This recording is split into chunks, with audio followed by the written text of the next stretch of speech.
Quand on veut comparer le peintre et le poète dans des cas particuliers, on doit avant toute chose examiner s'ils n'ont eu tous deux leur entière liberté, s'ils ont pu sans contrainte extérieure se proposer uniquement d'atteindre la plus haute puissance de leur art. La religion était souvent pour l'artiste antique l'une de ces contraintes. Son œuvre destinée au culte et à l'adoration ne pouvait être toujours aussi parfaite que s'il n'avait eu en vue que le plaisir du spectateur. La superstition surchargeait les dieux de symboles et les plus belles divinités n'étaient pas toujours vénérées sous leur belle forme.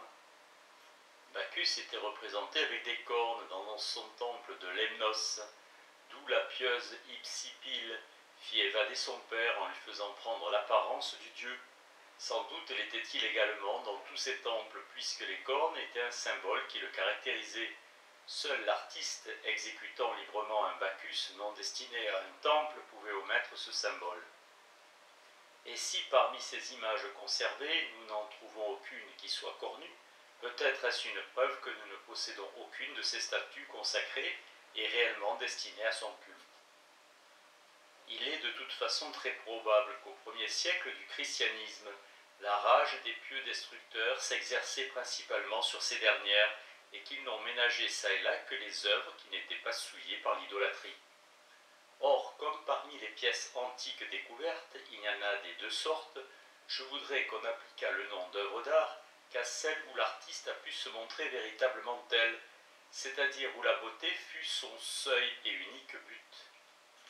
Son seul et unique but. Toute œuvre qui porte l'empreinte trop marquée des conventions religieuses ne mérite pas ce nom, parce que l'art n'y a pas été souverain, mais simplement un auxiliaire de la religion qui imposait des représentations choisies, plus pour leur valeur symbolique que par souci de la beauté. Je ne veux pas dire par là que la religion n'ait pas souvent situé le symbole dans le beau, ou que tenant compte de l'art ou du goût raffiné du siècle, elle n'ait pas si bien tempéré l'exigence symbolique que le beau a pu paraître régner seul. Faute de cette distinction, le connaisseur et l'archéologue s'opposeront toujours parce qu'ils ne comprennent pas, ils ne se comprennent pas. Si le connaisseur, selon sa conception des fins de l'art, soutient qu'aucun artiste antique n'a pu réaliser telle ou telle œuvre, c'est-à-dire qu'il n'a pu la réaliser librement en tant qu'artiste, l'archéologue comprendra que ni la religion ni tout autre motif extérieur au domaine de l'art n'a pu obliger l'artiste, en tant qu'ouvrier, à l'exécuter. Il croira donc réfuter le connaisseur par la première statue venue que celui-ci aura sans scrupule, mais au grand scandale du monde savant, condamné au décombre, d'où elle avait été tirée. Inversement, on peut aussi s'exagérer l'influence de la religion sur l'art. Spence en fournit un étrange exemple. Il a trouvé dans Ovide que Vesta n'était pas adorée dans son temple sous une image personnelle, et cela lui a suffi pour conclure d'une manière générale qu'il n'y a pas eu de statue de cette déesse, et que tout ce que l'on a considéré jusqu'à présent comme tel représente non pas Vesta, mais une Vestale. Singulière conclusion, l'artiste aurait-il donc perdu le droit de personnifier un être auquel les poètes ont donné une personnalité déterminée, dont ils ont fait la fille de Saturne et d'Ops, qu'ils ont décrite menacée de subir les outrages de Priape, et dont ils disent tant d'autres choses. L'artiste, dis-je, aurait-il perdu le droit de représenter cette déesse à son gré, parce que dans un tel temple connu, elle n'était adorée que sous le symbole du feu.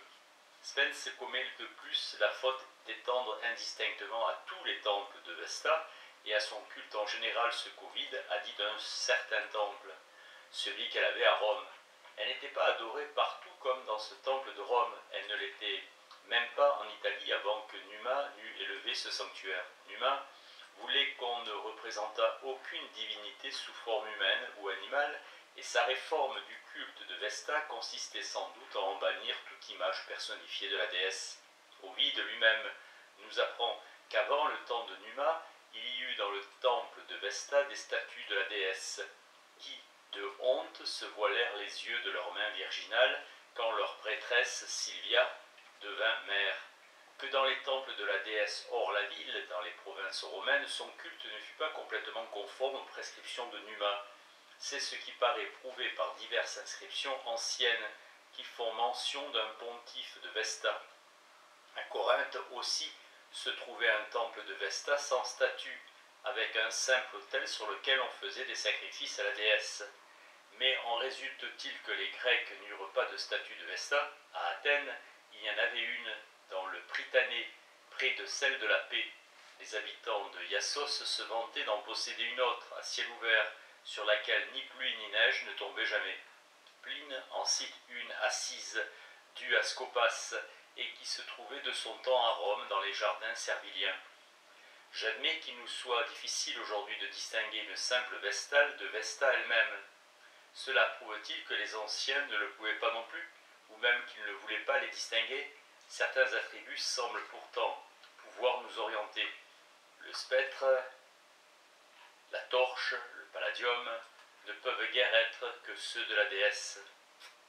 Le sceptre, le tympanon que lui attribue Codinus ne lui convient peut-être qu'en sa qualité de déesse de la terre, ou peut-être Codinus ne savait-il pas très bien lui-même ce qu'il avait vu.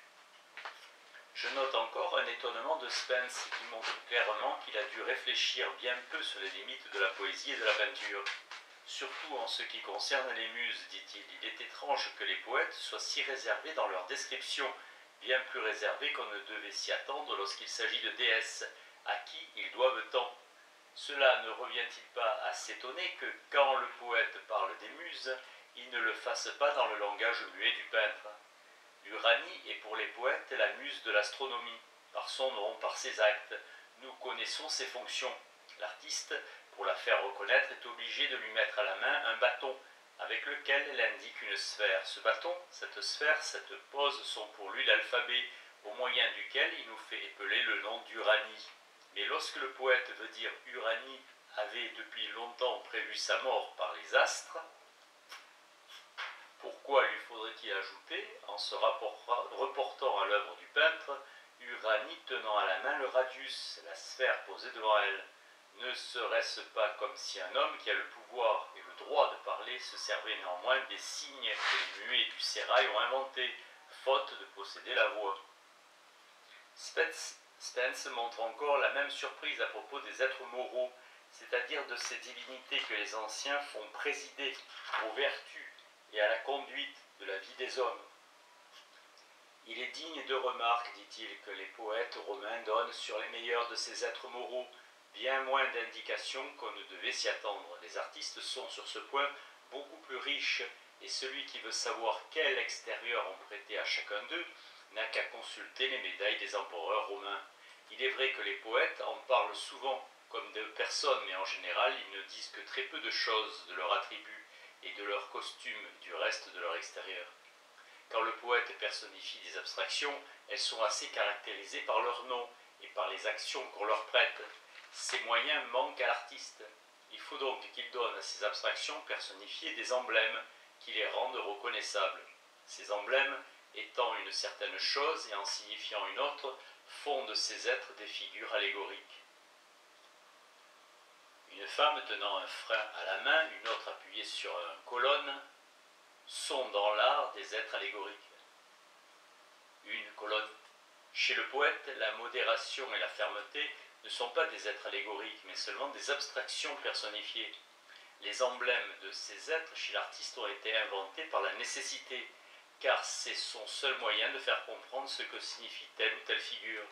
Mais pourquoi le poète, que rien n'y oblige, se laisserait-il entraîner là où la nécessité pousse l'artiste? Ce qui étonne tant Spence mérite d'être prescrit comme règle aux poètes, qu'ils se gardent de chercher à enrichir leurs œuvres en se servant de ce que la peinture n'emploie que par la nécessité. Les moyens que l'art a découverts pour se rapprocher de la poésie ne doivent pas être regardés par les poètes comme des perfections dont ils aient raison d'être jaloux. Quand l'artiste orne d'emblème une image, il élève une simple image au rang d'être supérieur. Mais si le poète emploie ces ornements pittoresques d'un être supérieur, il fait une poupée. Autant l'observation de cette règle est respectée chez les anciens, autant sa violation préméditée est le péché mignon des poètes modernes.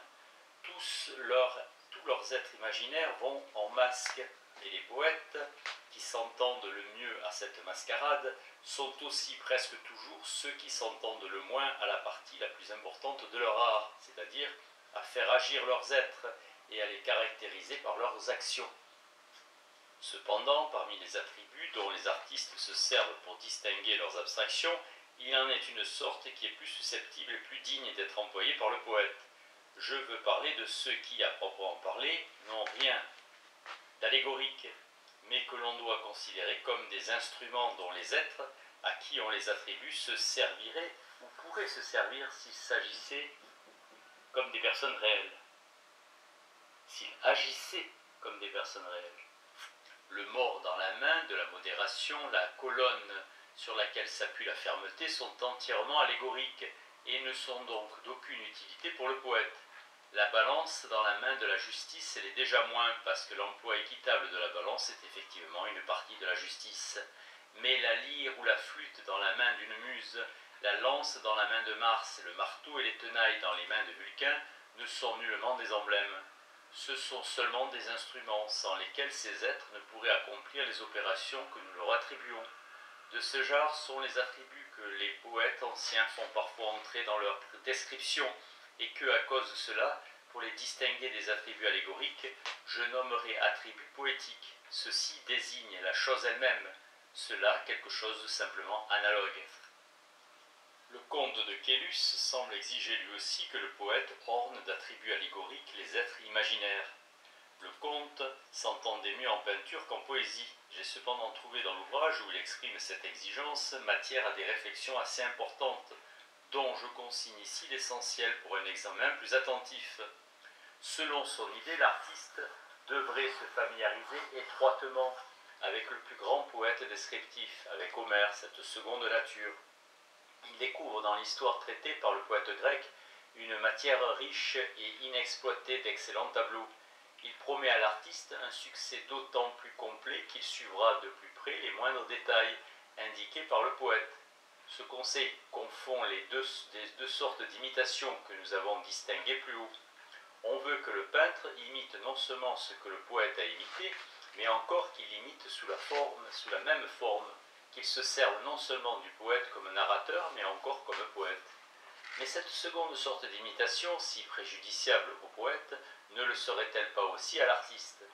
S'il y avait eu, avant Homère, une suite de tableaux comme celle que le comte de Quélus propose de composer d'après lui, et si nous apprenions que le poète a écrit son œuvre d'après ces tableaux, ne perdrait-il pas infiniment de notre admiration? Comment se fait-il alors que nous ne retirons rien de notre estime à l'artiste quand il se borne à traduire par des formes et des couleurs les paroles du poète? La raison paraît la suivante. Chez l'artiste, l'exécution nous semble plus difficile que l'invention. C'est le contraire chez le poète.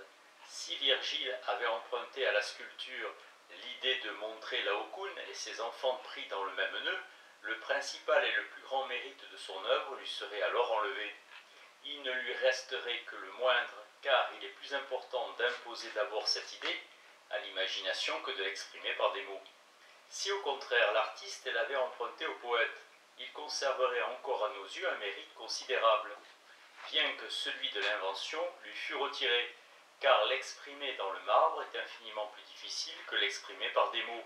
Et quand nous mettons en balance l'invention et l'expression, nous sommes toujours disposés à réduire nos exigences d'un côté si nous nous estimons comblés de l'autre. Dans certaines circonstances, le mérite de l'artiste est même plus grand s'il a imité la nature à travers le poète que sans lui. Le peintre qui représente un beau paysage d'après la description d'un Thomson a fait plus que celui qui reproduit directement la nature. Le second voit son modèle devant lui. Le premier doit forcer son imagination pour avoir l'impression qu'il le voit. L'un crée le beau en partant d'impressions vives et sensibles, l'autre à partir d'images vagues et faibles suscitées par des signes arbitraires. Mais puisque nous tendons naturellement à dispenser l'artiste du mérite de l'invention, il n'est pas moins normal que l'artiste s'en soit désintéressé. Voyant qu'il ne pourra jamais briller par l'invention et que tout son succès dépend de l'exécution, il lui est devenu indifférent que l'invention soit ancienne ou récente, qu'elle ait été exploitée une fois ou couramment. qu'elle soit de lui ou d'un autre. Il se maintient dans le cercle étroit d'un petit nombre de sujets devenus familiers à lui et au public, et n'exerce sa faculté d'invention que sur des variantes, sur de nouvelles combinaisons d'éléments usuels. C'est en effet cela que les traités de peinture entendent par invention, car bien qu'ils prétendent diviser l'invention en picturale et poétique, cette dernière n'y concerne pas la création du sujet lui-même, mais seulement son arrangement et son expression. Il s'agit bien d'invention, mais pas d'invention d'ensemble, et seulement de parties isolées et de leur arrangement de détails. C'est de l'invention, mais de ce genre inférieur qu'Horace conseillait à son poète tragique. Tu réussiras mieux en tirant une action d'un épisode de l'Iliade qu'en produisant le premier sur la scène une fable inconnue et hors de la tradition. Je dis conseiller et non pas prescrivez. Il la lui conseillait comme plus facile, plus commode, plus avantageuse, mais il ne la lui prescrivait pas comme meilleure ou plus noble en elle-même. En fait, c'est un grand avantage pour un poète de traiter une histoire connue, des caractères connus, sans détails ennuyeux et mesquins qui autrement seraient indispensables à l'intelligence de l'ensemble, peuvent alors être négligés, et plus vite il se fait comprendre de ses auditeurs, plus vite il peut les intéresser. Le peintre aussi a cet avantage quand son sujet ne nous est pas étranger. Quand du premier coup d'œil nous voyons clairement le but et le sens de sa composition, quand lorsque nous voyons ces personnages parler, nous entendons déjà ce qu'ils disent. Ce premier coup d'œil est décisif pour les faits. S'il nous oblige à deviner et à méditer péniblement, nous serons moins disposés à nous laisser émouvoir. Pour nous venger du malencontreux artiste, nous résistons au pouvoir expressif et malheur à lui s'il a sacrifié la beauté à l'expression. Car alors rien ne nous retiendra devant son œuvre. Ce que nous voyons ne nous plaît pas et nous ignorons ce que nous devrions penser. Rapprochons maintenant ces deux observations. Premièrement, que l'invention et la nouveauté du sujet sont loin d'être la principale qualité que nous demandons au peintre. En second lieu, qu'un sujet connu favorise et facilite l'effet de son art. Je crois que l'on ne dira plus, alors avec le conte de Gaius, que la commodité de l'artiste, son ignorance, la difficulté de la partie mécanique de l'art, qui requiert toute son énergie et tout son temps, expliquent qu'il choisit rarement des sujets nouveaux. On trouvera des raisons plus profondes à cette habitude et peut-être sera-t-on disposé à louer chez l'artiste comme une modération sage et profitable au public. Ce qui au premier abord semblait une timidité artistique et une restriction de notre plaisir. Je ne crains pas d'être démenti par l'expérience. Les peintres remercieront le comte de la bonne volonté, mais le suivront sans doute moins souvent qu'il ne s'y attend. D'ailleurs, s'ils l'écoutaient, il faudrait dans 100 ans un nouveau Caylus pour leur rappeler les anciens sujets et ramener l'artiste dans le champ où d'autres avant lui avaient cueilli tant d'immortels lauriers. Ou bien veut-on que le public soit aussi instruit que le connaisseur avec ses livres, que toutes les scènes de l'histoire ou de la fable qui peuvent susciter de beaux tableaux lui soient connues et familières. J'accorde que les artistes eussent mieux fait si, depuis le temps de Raphaël, ils avaient pris pour manuel Homère au lieu d'Ovide. Mais puisqu'il en est autrement, laissons le public dans son ornière et ne dressons pas devant son plaisir plus d'obstacles qu'il en faut pour qu'il continue d'être un plaisir. Protogène avait fait le portrait de la mère d'Aristote. Je ne sais combien Aristote le lui paya, mais il lui donna soit en paiement, soit en sus du paiement, un conseil plus précieux que son salaire, car je ne puis croire que ce conseil n'ait été qu'une flatterie. C'était plutôt en considération de la nécessité artistique d'être intelligible à tous qu'il lui conseilla de peindre les actions d'Alexandre, dont tout le monde parlait alors et dont il pouvait prévoir que la postérité conserverait le souvenir. Cependant, Protogène ne fut pas assez sage pour suivre ce conseil. Impetus animi, dit Pline. Un certain orgueil de son art, un certain désir de l'étrange et de l'inconnu le poussait vers de tout autre sujet. Il préféra peindre l'histoire d'un Ialisius, d'une Cydippe et d'autres tableaux dont il n'est même plus possible aujourd'hui de deviner le sujet.